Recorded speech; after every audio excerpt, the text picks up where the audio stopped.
It's still true though, right? Anything can go wrong, everything can go wrong. For sure. I've fallen out of the sky so many times. Once to the tune of a couple of million. Devastating. Took me a while to survive that one. Now, it wasn't all that much, but it was all I had. I mean, that's when it's much, right? When it's all you got. If you got 3 to go, you got 1 left, you ain't looking that bad. But when it all goes, has anybody been there when it all went? Anybody? Come on, the rest of you liars. Go ahead. Hey, we've all been there, right? When it all went. Of course, it used to be a long time ago, right? When you ran out of money, got to 0, you were all through. Heck, now you can whistle right on by 0, right? I mean, they will bury you. That's what they will do.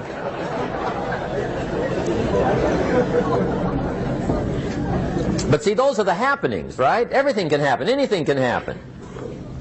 But it's not the happenings. It's what you do about it. Somebody says, yeah, but you don't understand the disappointments I've had.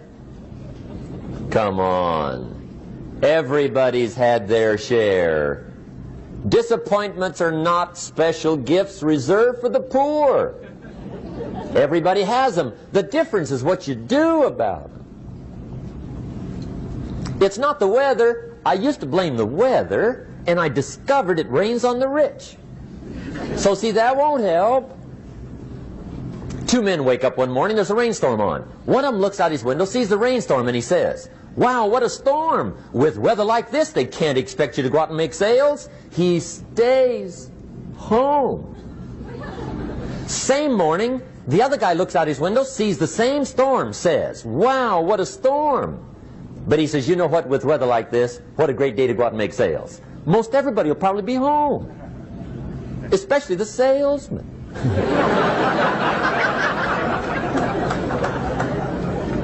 See, that's the difference in how your life works out. It's not what happens, it's what you do. So here's one of the key questions of the evening. Starting tomorrow, what are you going to do that'll make a change in your life's direction? Good question. What are you going to do starting tomorrow that'll make a difference? Now see, if you don't do something starting tomorrow that'll make a difference, guess what? It's going to be the same. And see, that way you can guess what the next 5 years are going to be like. Look at the last 5. Because the next 5 are going to be like the last 5 unless you, major key, tomorrow, change it all.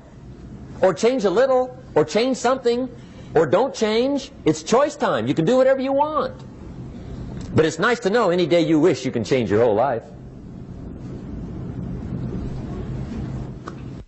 What can you do starting tomorrow that'll make a difference? Good question. What can you do with economic chaos, massive disappointment? What can you do with a broken heart? What can you do when it won't work? Good question. So if I had a word with you tonight, one-on-one, just you and me, I think my personal advice to you would be, this year, 1981, reach down inside of you and come up with some more of those remarkable human gifts. They're there, waiting to be utilized. And then change anything for you want to change. And I challenge you to do that because you can change. If you don't like how it is for you, change it. If it doesn't suit you, change it. If it doesn't please you, change it. If it isn't enough, change it. And I challenge you to do that because you can change. See, you don't ever have to be the same again after tonight, only by choice. If you don't like your present address, change it. You're not a tree.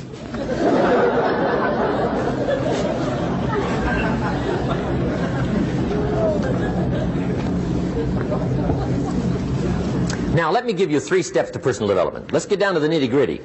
What does it take to really make the changes starting tomorrow? It takes more than philosophical pronouncement. I know that. It also takes more than enthusiasm. I know we're hearing a lot about enthusiasm these days, but see, that just won't do the job. We're still hearing the old cliches of the 30s, right? To be enthusiastic, you must act enthusiastic. But see, that's not going to help. After you have leaped about, there are some things you got to do, or it isn't going to change. See, you can get all excited about lifting 200 pounds till you get to the gym. And then you need a new excitement. And the new excitement is called discipline. Major step to human progress. Discipline. If there's one thing to get excited over, that's it. Get excited over your ability to make yourself do the necessary things. What could you make yourself do starting tomorrow that would change it all? No! Tell him. Now, see, that's exciting. On any given day, you can massively change the direction of your life. Murder is a clear example that any one person on any given day can forever alter the course of their life. It just happens to be a negative act. But just as sure as you can commit a negative act, you can also commit a positive act and forever alter your life. Whenever you wish. Now that's exciting. And whatever that act might be that changes your life. The guy finally takes a shotgun to his car and blows out every window, destroys every tire, puts 100 rounds in this shabby old thing. And he says, I have driven this embarrassing thing for the last time. And not only will I never drive it again, nobody else will ever drive it again. And he lets that shuddering thing stand there for a while as a monument to the day he said, today my life changes. Now who can do that? Anybody. When can you do it? Whatever day you pick.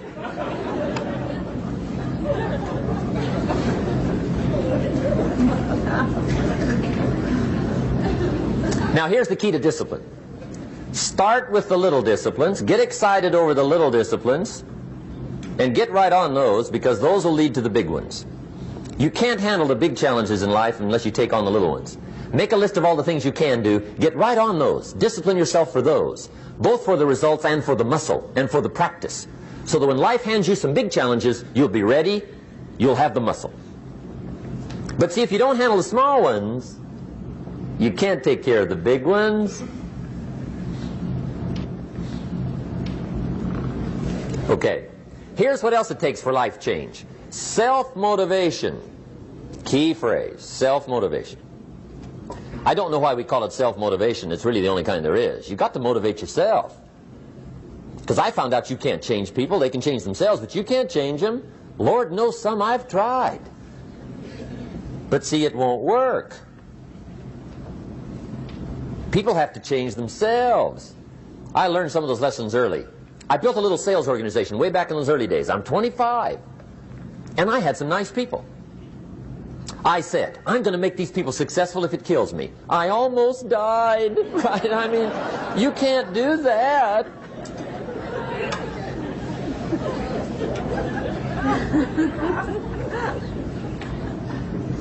See, I discovered this. Good people are not trained, they're found.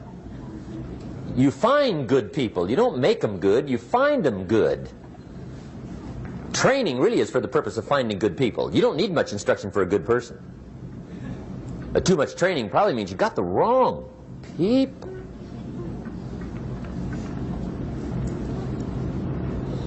So you got to find the right people. That's the key to getting a good job done. One of the major things we learn in management, lesson 1, don't send your ducks to Eagle School.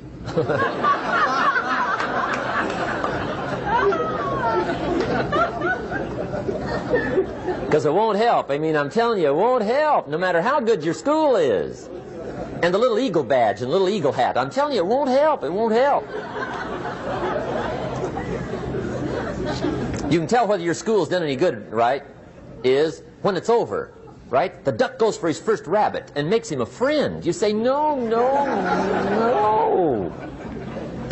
Anyway, so it takes self-motivation to really alter your life. And you don't want to give self-motivation away to somebody else and make it somebody else motivating you. The guy says, boy, if somebody just come by and turned me on. What if they don't show up? Right? See, you got to have a better plan for your life. Okay. Now, if you're excited and you're ready to change, let me give you 3 steps to start life change that can change your life, your personality, your lifestyle, everything can change. Here's the steps. Number 1, find out how things work. The first key to doing better is find out. To change your life, really, you need ideas. There isn't anything an idea can't change. And Schoaf taught me the major problem is lack of an idea, not a problem.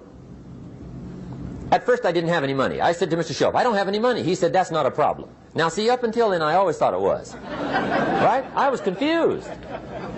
He said, no, the problem is lack of an idea on how to create money and wealth. It isn't lack of money, it's lack of ideas. So if you get the ideas, see, you can change anything. Now, to get ideas, you need a constant study of finding out. Now, Schoaf also said, when you find out something that works, put the information in your journal. Don't use your head for a filing cabinet. Put it in your journal so that you can do the next best thing.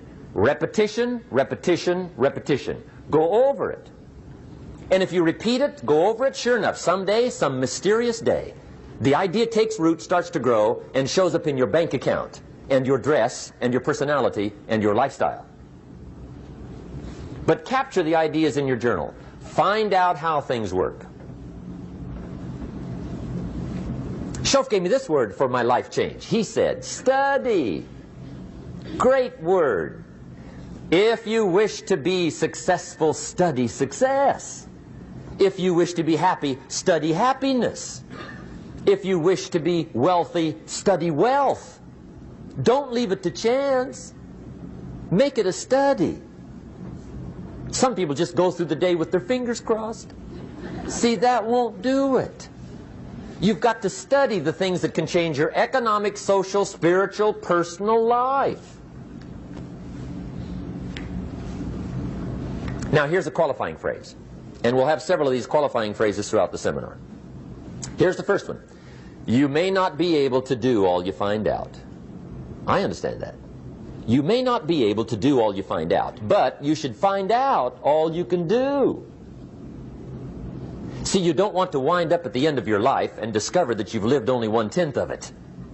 And the other 9/10 went down the drain. Not for lack of opportunity, for lack of information. So that's number 1, find out how things work. Now here's the best human virtue for finding out, curiosity. Make a note of that. Curiosity. Be curious. You might add a word to it that'll help. Childish curiosity.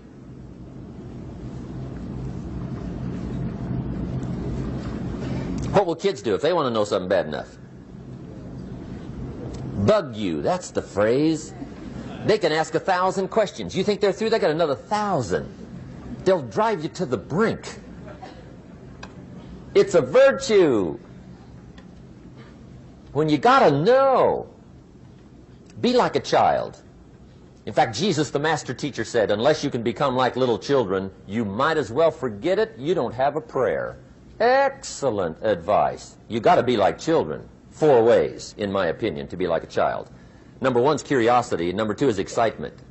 Get excited like a child over your ability to make yourself do anything for change. 3rd is faith. Have faith like a child. Adults are too skeptical.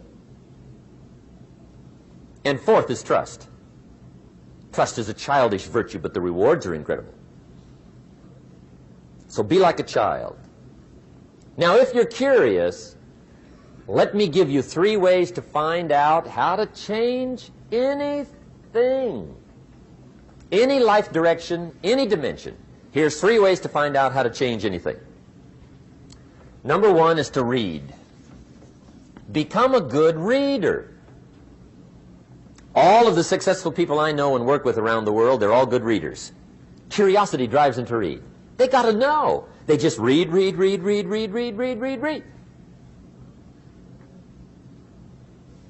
Become a good reader. Now, that's my opinion. Listen to the other lecturers, and listen to me, and make up your own mind. Don't be a follower. Be a student. Okay? I say, really, for life change, you got to read. One way to learn is from your own experiences, but another way to learn is from other people's experiences. See, one book might save you 5 years if you read it. Did you know there's books on how to be stronger, more decisive? Be a speaker, be a leader, have a better effect on other people, develop your personality. Did you know there's books on that? And people don't read them? How would you explain that? And they can read? Did you know that hundreds of successful people have written their stories in books and they wrote down how they did it and people don't read it? How would you explain that? The guy's busy, I guess. You know, you get tied up. The guy says, well, yeah, you work where I work. By the time you struggle home, it's late. You got to eat a bite of supper, watch a little TV, get to bed. You can't sit up half the night reading. And the guy's behind on his car payment. Good worker, hard worker, sincere. But you got to be better than sincere and work hard. Otherwise, at the end of your life, you'll wind up cold, stony broke. You got to be better than a good worker. You got to be a good reader. The whole world is governed by laws. The universe, in fact. Laws. We call it the law of electricity. We call it the law of gravity. There's mathematical laws. There's physical laws, speed and velocity laws, agricultural laws. There's all kinds of laws. Now that we find ourselves on the spinning planet, you just have to learn what I call the setup. Learn the setup. Life's setup. Now, we didn't set it up, but we're here, so you got to learn it. And we should learn the setup for 2 basic reasons. Number 1, to keep from getting hurt. It's one of the major reasons for learning, so you won't get hurt. See, economically, socially, personally, you can get hurt just not knowing. Ignorance is not bliss. Ignorance is poverty. Ignorance is tragedy. You got to know, or you're going to get hurt. It's good to know not to walk out the 10-story window. That's excellent information. Now, what if a guy didn't know and he walks out? Now he's dead at the bottom. Somebody says, well, the poor guy didn't know. You got to know, or you're going to get hurt. Okay. Now, here's a parenthesis. You don't have to like the setup. I don't ask you to like how it is. That's not what's important. But it is important to learn how it is.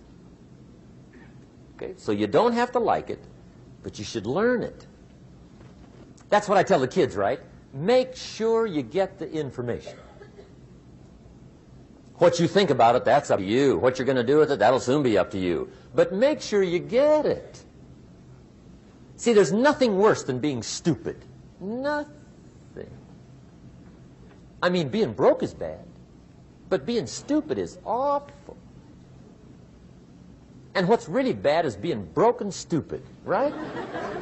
That's about the end of the world. I mean, there isn't anything much worse than that. Unless you're sick. Sick, broken, stupid. I mean, that is it, right? There's nowhere else to go. So make sure you get the information. It's key. You don't have to like it, but learn it. If this big monstrous thing lifts up in the sky, hangs there for a little while, cuts loose, comes crashing down, boom, shakes the ground for 5 miles. And then this big monstrous thing lifts back up in the sky, hangs there for a little while, cuts loose again, comes crashing down, boom, shakes the ground for 5 miles. It just keeps doing it, this big monstrous thing, lifting up and then crashing down, boom. Now, you might come along one day and say, that's got to be a stupid arrangement, which is okay. You're entitled to your opinion. But the first thing you should learn to do is get out from under it, right? That's number 1. You might have a great moral argument. You might want to shake your finger at the sky, but do it from over there, right, so you don't get smashed. It's called your basic smart. So number one, learn so you won't get hurt. Whether you like it or not, learn. Now here's the second reason for learning, the setup, to benefit. It's called the plus of life. And that's what life is, right? Both minus and plus. The minus is tragedy, heartache, misery, failure, unhappiness. But life is also happiness, prosperity, good feelings. So here's the key. Learn to get on the good side of the way things work.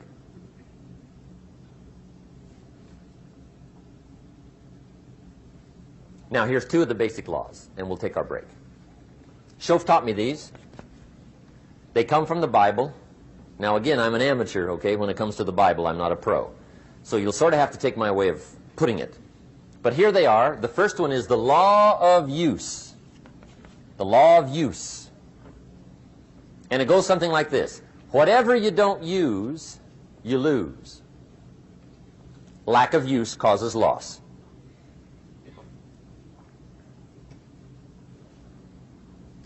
On this planet, maybe not the next one, but on this one, if you tie your arm to your body, leave it there long enough, you'll never use it again. It's over for the arm. Now, it may not be over, but it's over for the arm. The only way to keep the use of this arm is what? Keep using it. If you quit, you lose automatically. They don't bring it up for a vote. You lose automatically when you quit. Now, the same thing that goes for your arm goes for your brain, mentality. The same thing goes for all the human virtues.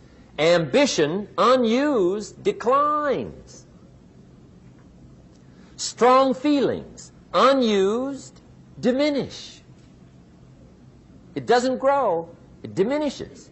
Faith, unused, decreases. It's a law. Vitality, unused, diminishes. Energy, unused, decreases. The guy says, well, I'm going to save up my energy. You can't do that.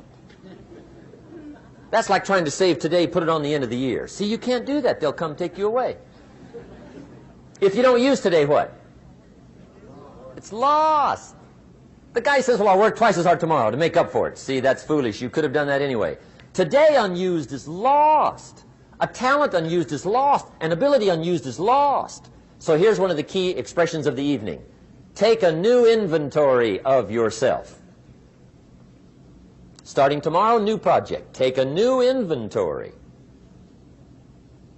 And make sure that all of your talent and ability and mentality and ingenuity and vitality and strong feelings, faith, courage, make sure that all you've got's being used. Otherwise, you lose. Now, one of the best illustrations of the law of use is a Bible story called the Parable of the Talents. The talent story. Interesting story if you haven't read it in a while. Just review it. It's a good story. An ancient story. It says there was a master with 3 servants. He got them together one day and he said to the 3, I've got these talents. And in those ancient days, a talent was a measure of gold. And he said to the 3 servants, take these talents and see what you can do with them while I'm gone. He said, I'm taking a journey and I'll be gone for a while. When I come back, we'll get together, go over the book, see how you did. He said, here's 5 of these talents for you. 5. Here's 2 of them for you. 2. And here's 1 for you. 1. The master said, take those talents, see what you can do with them. When I come back, we'll get together, we'll go over it all. The servant said, okay, master takes off. According to the ancient story, the master comes back from his trip. When he gets back, he gets the 3 servants together, and as he said he would, he asks, how did it go with those talents? You were 5. What happened? That servant said, well, I took the 5 talents you gave me, and I put them to work. A little shaky at first, but he said things finally got rolling. And he said, I poured it on. And he said, my talents grew to 7, 8, 9, 10. He said, I doubled my talents from 5 to 10. Books will show. Master said. One heck of a job. Or something like that. He said, I gave you 2 talents. What happened? That servant said, about the same thing happened to me. I put those 2 talents to work, poured it on. They grew to 3 and then to 4. He said, I doubled my talents from 2 to 4. Books will show. Master said, well done. He said, I gave you 1 talent. What happened? That servant said, well, I took the talents you gave me, and I carefully wrapped it, and I dug a hole and buried it. And camouflaged it, I suppose, right, so nobody would steal it. And he said, fortunately, nobody got it. And he said, I knew you were going to be here today, so I dug it up. Here it is, safely wrapped. I did not lose it while you were gone. According to the ancient story, the master said, take that talent away from him and give it to the man that's got 10. Now you might say, well, I don't like that arrangement. The poor guy's only got 1 talent. He's already got 10. It ought to be more even. Remember, I didn't ask you to like it. But this one I would ask you to learn, because it simply means whatever you do not employ, you forfeit. It's a law. So learn well the law of use. Now here's the second one, and we're going to take our break. Second law from the Bible. This one we've heard since we were small, I'm sure. It's called the law of sowing and reaping. In fact, we've probably heard it so often we could quote it. It says, whatever you sow, what? You shall reap. Fairly blunt, hopefully clear. Here's my first suggestion on the law of sowing and reaping. Don't try to beat it. You might as well try sitting on the sun in the morning. Keep it from coming up. You'll have better luck. Whatever you sow, you reap. Now, for a fair share of my life, I'm a bit mixed up on how all this applies. Among a lot of things I was mixed up on. I knew I wasn't reaping too good. That I understood. My problem was I was confused about what was causing it. Remember me with the funny list? I thought those are the reasons why it isn't working out well. And then Mr. Schoaf gave me the clue that helped me figure it all out. He said, Mr. Rohn, I have another answer for you. There's another way to quote this law that'll show you where the problem is so you can go to work on it right away. All you need to know is where the problem is. Then you can go to work on it. So he quoted me the law another way, and I found out what my problem was. Here's the way you quote the law. Whatever you reap is what you've sown. Now I knew what my problem was. Whatever you reap is what you've sown. If you don't like the crop, who do you look up? Answer, whoever planted it. And where do you find who planted your crop? Answer, in the mirror. What I finally learned to do come fall was to go to the mirror. That's where you go. And if necessary, you say, a few skinny carrots? I got to be unimpressed. Where were you last spring? Asleep? Didn't you read the books? Did you break your hoe? Let me give you 7 key points to the law of sowing and reaping. Let's tick right down through the list of 7, and it'll be break time. 7 points to sowing and reaping. Here's part of the philosophy that really helped me to make some changes in life direction. Number 1, the law of sowing and reaping is negative. That's number 1, which simply means if you sow bad, you reap bad. Now, this is kind of 3rd grade, but it doesn't hurt to go over the basics. If you plant thistle seeds, you don't get pumpkins. Honest, no use looking for pumpkins. John says, how come no pumpkins? Come on, John. The law's negative. That's how come. Now here's number 2. The law's positive. Which simply means if you sow good, you reap good. If you plant pumpkin seeds, you don't get thistles. Not from pumpkin seeds. Mother Nature won't pull tricks on you over in the corner snickering and pushing you thistles and you planting pumpkin seeds. She won't do that. You will get pumpkins from pumpkin seeds, and the reason is because the law is positive. Now here's number 3. I got excited when I found out the full dimension of this. See, you do not reap what you sow, but rather you always reap much more than what you sow. So the third key word is more. You don't get back what you put out. You get back much more than what you put out. And it works both positive and negative. On the negative side, it said, if you sow to the wind, you reap the whirlwind. So you've got to get ready for that, or you will be naive. See, anybody can, whether you will or not. See, that's the question. And here's a good question to ask. We are all buying somebody's plan. The question is, whose? Who's got you talked into doing what you're doing?